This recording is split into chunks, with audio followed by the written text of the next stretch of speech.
Assalamualaikum warahmatullahi wabarakatuh.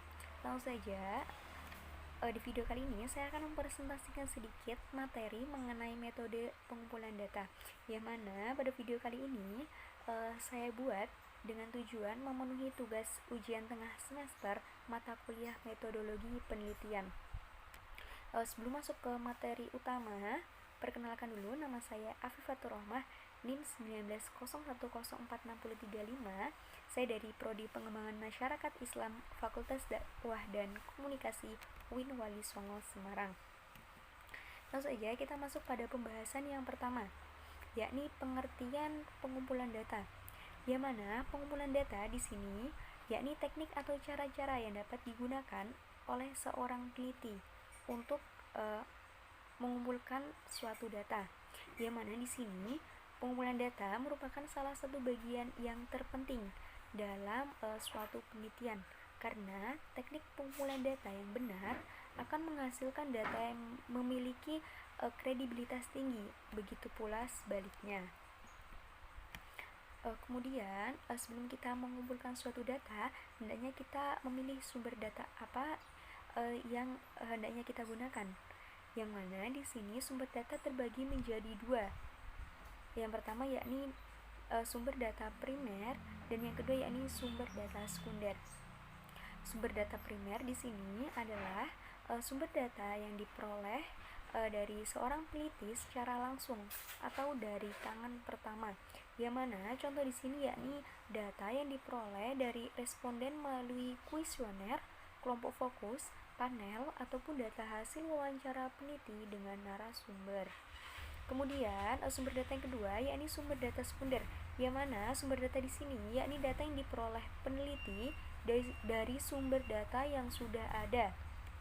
Yang mana contoh di sini yakni data yang diperoleh dari catatan atau dokumentasi yang berupa absensi gaji, laporan keuangan, publikasi perusahaan, laporan pemerintah, ataupun data yang diperoleh dari majalah ataupun lain sebagainya. Kemudian pembahasan yang selanjutnya yakni teknik pengumpulan data, yang mana dalam suatu penelitian teknik pengumpulan data merupakan faktor penting demi keberhasilan suatu penelitian. Hal ini berkaitan dengan bagaimana cara peneliti mengumpulkan data, siapa sumbernya, dan apa alat-alat yang digunakannya. Kemudian di sini teknik pengumpulan data terbagi menjadi 4 bagian. Yang pertama yakni pengumpulan data melalui observasi, pengumpulan data melalui wawancara, pengumpulan data melalui kuesioner, dan yang terakhir yakni pengumpulan data melalui dokumen. Yang pertama yakni teknik pengumpulan data melalui observasi. Nation menyatakan bahwa observasi adalah dasar ilmu pengetahuan, karena para ilmuwan hanya dapat bekerja berdasarkan data, yaitu fakta mengenai dunia kenyataan yang diperoleh melalui observasi. Data tersebut kemudian dikumpulkan dan disaring dengan bantuan berbagai alat yang sangat canggih, sehingga benda-benda yang sangat kecil seperti proton dan elektron maupun yang sangat jauh seperti benda ruang angkasa dapat diobservasi dengan jelas. Melalui observasi, peneliti akan melihat sendiri pemahaman yang tidak terucap, bagaimana teori digunakan secara langsung, dan sudut pandang responden teori yang mungkin tidak tercukil melalui wawancara dan survei. Kemudian macam-macam observasi di sini ada 3. Yang pertama yakni observasi partisipatif, yang kedua yakni observasi terus terang atau tersamar, dan yang ketiga yakni observasi tak berstruktur. Yang pertama yakni observasi partisipatif, yang mana dalam observasi ini peneliti terlibat dengan kegiatan sehari-hari orang yang sedang diamati atau suatu yang digunakan sebagai sumber data peneliti. Dengan observasi partisipatif ini, maka data yang diperoleh akan lebih lengkap sehingga mengetahui tingkat makna dari setiap perilaku yang tampak. Susan Steinbeck menyatakan bahwa dalam observasi partisipatif, peneliti mengamati apa yang dikerjakan seseorang, mendengarkan apa yang mereka ucapkan, serta berpartisipasi dalam aktivitas yang mereka kerjakan. Kemudian observasi yang kedua yakni observasi terus terang atau tersamar, yang mana dalam hal ini meneliti dalam mengumpulkan data menyatakan secara terus terang kepada sumber data bahwa ia sedang melakukan suatu penelitian, akan tetapi pada suatu saat peneliti juga tidak terus terang atau tersamar dalam observasi ini, guna untuk menghindari jika suatu saat data yang dicari merupakan data yang masih dirahasiakan. Kemudian observasi yang terakhir yakni observasi tak berstruktur, yang mana observasi tak berstruktur ini observasi kualitatif dilakukan dengan tidak berstruktur karena fokus peneliti belum jelas, karena fokus observasinya akan berkembang selama kegiatan observasinya berlangsung. Kemudian pembahasan selanjutnya yakni tahap observasi.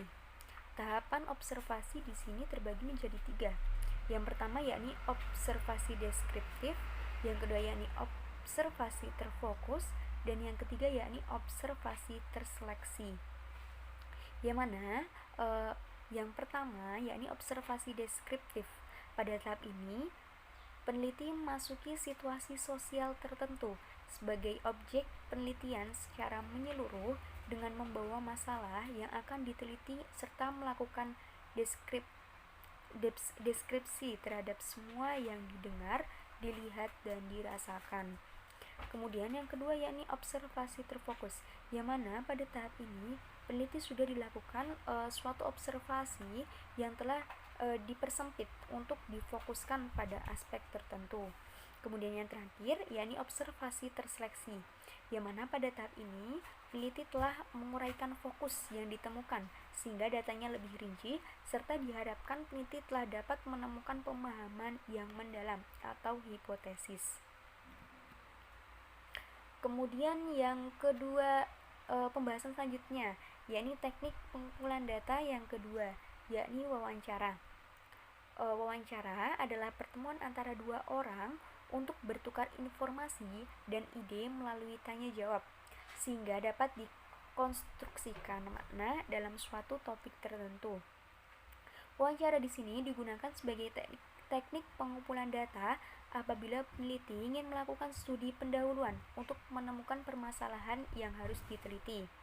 Wawancara dilakukan untuk menyerap informasi yang kontinu untuk menambah hingga tidak ada lagi yang ditemukan kategori, karena suatu kategori mewakili unit informasi yang tersusun dari peristiwa, kejadian, dan instansi.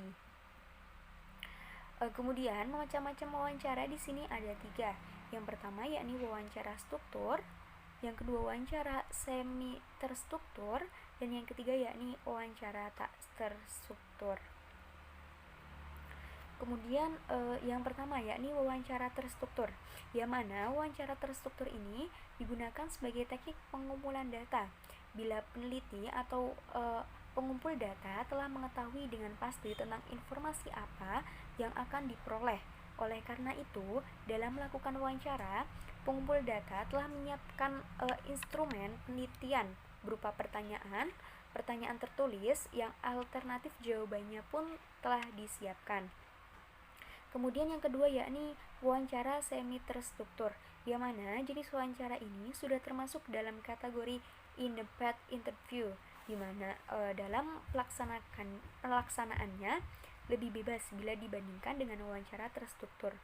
Tujuan dengan wawancara jenis ini adalah untuk menemukan permasalahannya secara lebih terbuka, di mana pihak yang diajak wawancara diminta berpendapat dengan mengeluarkan ide-idenya. Kemudian yang terakhir yakni wawancara tak terstruktur, yang mana wawancara ini merupakan wawancara yang bebas, di mana peneliti tidak memakai pedoman wawancara yang telah tersusun secara sistematis dan lengkap untuk pengumpulan datanya, karena pedoman wawancara yang digunakan hanya berupa garis-garis besar permasalahan yang akan ditanyakan. Kemudian tahap-tahap wawancara di sini menurut Creswell menjelaskan bahwa prosedur wawancara ada 8. Yang pertama yakni identifikasi para partisipan berdasarkan prosedur sampling yang dipilih. Kemudian yang kedua, tentukan jenis wawancara apa yang akan dilakukan. Kemudian yang ketiga, yakni siapkan alat perekam yang sesuai. Kemudian yang keempat, cek kondisi alat perekam. Yang kelima, susun protokol wawancara. Yang keenam, tentukan tempat untuk melakukan wawancara. Yang ketujuh, yakni berikan inform konsen kepada calon partisipan. Kemudian yang terakhir, yakni selama wawancara sesuaikan dengan pertanyaan dan hargai partisipan juga selalu bersikap sopan dan santun. Kemudian yakni tahap pengumpulan data yang selanjutnya yakni kuesioner. Kuesioner merupakan metode pengumpulan data atau informasi yang dilakukan dengan cara memberi pertanyaan atau pernyataan kepada responden untuk dijawab. Di sini kuesioner dibagi menjadi dua, yakni kuesioner terbuka dan kuesioner tertutup. Kuesioner terbuka merupakan kuesioner yang responden diberi kebebasan untuk menjawab dan tidak disediakan pilihan jawaban. Kemudian kuesioner tertutup merupakan kuesioner yang responden tidak diberi kesempatan untuk menjawab karena jawaban dari pertanyaan sudah disediakan oleh peneliti. Kemudian metode pengumpulan data yang selanjutnya yakni pengumpulan data dengan cara mengumpulkan dokumen. Pengumpulan data dengan dokumen ini merupakan jenis pengumpulan data dengan meneliti berbagai macam dokumen yang berguna sebagai bahan analisis. Yang mana jenis dokumen di sini terbagi menjadi dua. Yang pertama yakni dokumen primer. Yang kedua yakni dokumen sekunder. Dokumen primer merupakan dokumen yang berisi informasi mengenai hasil peneliti asli atau langsung dari sumbernya, seperti dokumen skripsi, laporan, atau sejenisnya. Kemudian yang kedua yakni dokumen sekunder, merupakan dokumen yang memuat informasi atau dokumen rujukan yang berisi informasi tentang dokumen primer seperti kamus, buku rujukan, atau lain sebagainya. Kemudian kesimpulan dari seluruh PPT di sini adalah metode pengumpulan data merupakan suatu teknik atau cara-cara yang dapat digunakan oleh peneliti untuk mengumpulkan data, yang mana metode pengumpulan data dapat diperoleh melalui beberapa cara, diantaranya melalui observasi, wawancara, kuesioner, atau melalui dokumentasi. Sekian dari materi yang sudah saya paparkan. Apabila ada kesalahan ucap yang saya sengaja atau tidak sengaja, mohon dimaafkan. Sekian dari saya. Wassalamualaikum warahmatullahi wabarakatuh.